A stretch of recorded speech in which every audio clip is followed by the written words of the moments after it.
अगर आप रिजर्वेशन की बात करेंगे, देखिए ये जो हिली एरिया है, हमारा पिछड़ा हुआ इलाका है, हमारे पास अभी स्कूल भी नहीं है। हमें रिजर्वेशन की ज़रूरत है क्योंकि हमारे बच्चे कम्पीट नहीं कर सकते हैं डिस्ट्रिक्ट लेवल पे, स्टेट लेवल पे।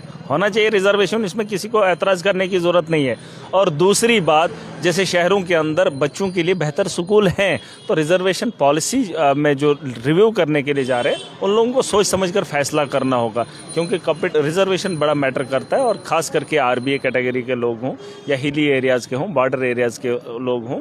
जैसे अभी कश्मीर के अंदर कुछ ऐसे स्कूल हैं जहाँ इस वक्त भी बाहर एग्ज़ाम दे रहे हैं, सर्दी का मौसम है, तो उन बच्चों को आप कैसे ओपन मेरिट में लाकर उन्हें कम्पीट करवाओगे? बहुत ज़रूरी चीज़ है और बारीकी से ये काम करना होगा ताकि ईमानदारी से लोगों को भी आप समझा सकें कि हमने ये कैटेगरी क्यों रखी, ये रिजर्वेशन क्यों रखी। जो भी पॉलिसी बनानी है आवाम के हित में बनानी है और आवाम को समझने में तकलीफ नहीं होनी चाहिए। सीधी वजह से कैटेगरी की बात आती है, कोई कास्ट की बात आती है, कास्ट के लोग जगह जगह होते हैं। कोई शहर के अंदर अमीरज़ादा भी है, कोई करोड़पति भी है, लेकिन वो उस कास्ट का फ़ायदा ले रहा है। उस चीज़ को अगर रोक भी लिया जाए तो बाकी चीज़ों पे जहाँ पर स्कूल की फैसिलिटी नहीं है, सड़क की नहीं है, मतलब कनेक्टिविटी बहुत सारी चीज़ों की है। हम भाई हमारे पास ऐसे भी इलाके हैं जहाँ बिजली नहीं है, जहाँ पानी नहीं है, जहाँ बच्चे अभी भी डो रहे हैं। और कुछ बच्चे ऐसे भी हैं जो पढ़ाई के लिए पैसा नहीं जमा कर पा रहे, मजदूरी भी कर रहे हैं और पढ़ने का काम भी कर रहे हैं। बहुत सारी चीज़ें उन पर देख रेख करनी चाहिए, उसके बाद पॉलिसी को फ्रेम करना चाहिए। एरिया के जो लोग आते हैं, मैंने पहले ही कहा कि उनको इसलिए नहीं देना है कि ये कहीं पहाड़ों पे रहते हैं।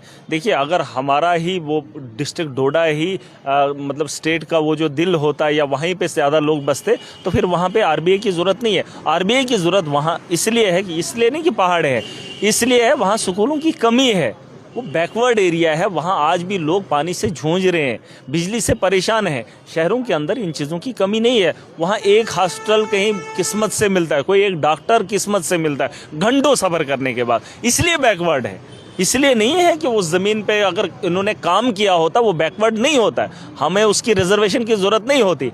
धर्म एक अलग है, जाति एक अलग है, लेकिन जाति के लोग जो वहाँ पर रह रहे हैं उनको रिजर्वेशन चाहिए। जो शहरों में रह रहे हैं, जो करोड़पति खरबपति है, वो भी रिजर्वेशन का फ़ायदा लेंगे। उन चीज़ों पे बात करनी चाहिए। उनकी फिलहाल तो हम कम्पीट करेंगे तहसील लेवल, डिस्ट्रिक्ट लेवल बाद में देखेंगे। डिस्ट्रिक्ट लेवल पे होनी चाहिए, स्टेट लेवल पे होनी चाहिए, वो एक अलग अलग तरीका होना चाहिए। ये जाहिलों की जमात का सब इंस्पेक्टरी में 18 साल से ऊपर होना चाहिए और होना चाहिए ग्रेजुएट। 18 साल का ग्रेजुएट कहाँ है? 6 साल का बच्चा तो फर्स्ट में जाता है, 6 साल का बच्चा तो फर्स्ट। इन्होंने ग्रेजुएट लिखने की क्या ज़रूरत थी? फिर 18 साल से ऊपर एज रखने की क्या ज़रूरत थी? क्या है, कौन लोग हैं ये? क्या इनको समझ नहीं आ रही है? क्या तो ये लोगों को बेवकूफ़ समझते हैं या ज़मीनी हक़ाइक़ पे आप सच बोल के दिखाओ। मैंने कहा जाति के नाम पे जो वो सर्टिफिकेट दिए जाते हैं, अगर कोई जाति का जम्मू की सिटी में रह रहा है तो उसको उसका बेनिफिट नहीं मिलना चाहिए, ये हक है। उसकी जगह अगर किसी गरीब को दूर दराज पहाड़ी इलाके को मिलता है तो नाराज़ नहीं होना चाहिए। हक बोलो, सच बोलो और अच्छा करो, तब जाके हम तरक्की करेंगे। आप इसी अमीर को अमीर ही बनाते जाओगे, गरीब को बोलोगे नहीं कम्पीट करना है नेशनल लेवल पे। मोदी के दौर में क्या हुआ, एलजी के दौर में क्या हुआ? आपने कंपटीशन स्टेट लेवल पे कराया, नेशनल लेवल पे कराया। और उन बच्चों को जो बच्चों को टाट भी नहीं है, और अभी भी मैंने ट्वीट किया, देख लेना, कश्मीर के किसी स्कूल में बच्चे खुले में एग्जाम दे रहे और उन बच्चों का कंपटीशन ये शहरों के बच्चों से करवाएंगे। शर्म नहीं आती इन लोगों को? एजुकेशन का हुलिया नहीं सुधारा। हमारे एक स्कूल के अंदर कल की डेट में बकरियां थी, भेड़ बकरियों को उधर स्कूल में रखेंगे तो कंपटीशन में देश को लाएंगे। ये चीज़ें नहीं होंगी, इसमें सुधार होना चाहिए। और जो सुन लीजिए, जो कमेटी के मेंबर हैं उन कमेटी के मेंबरों तक ये बात पहुँचा दो। हक फैसला करना, जायज़ फैसला करना जो आवाम के हित में होगा। मैंने कहा ये जो तरीका है इस तरीके पे भी ध्यान देना चाहिए। अगर आपने कोई पॉलिसी बना ली, आपका जवाब पुख्ता होना चाहिए और हर आदमी मानना चाहिए।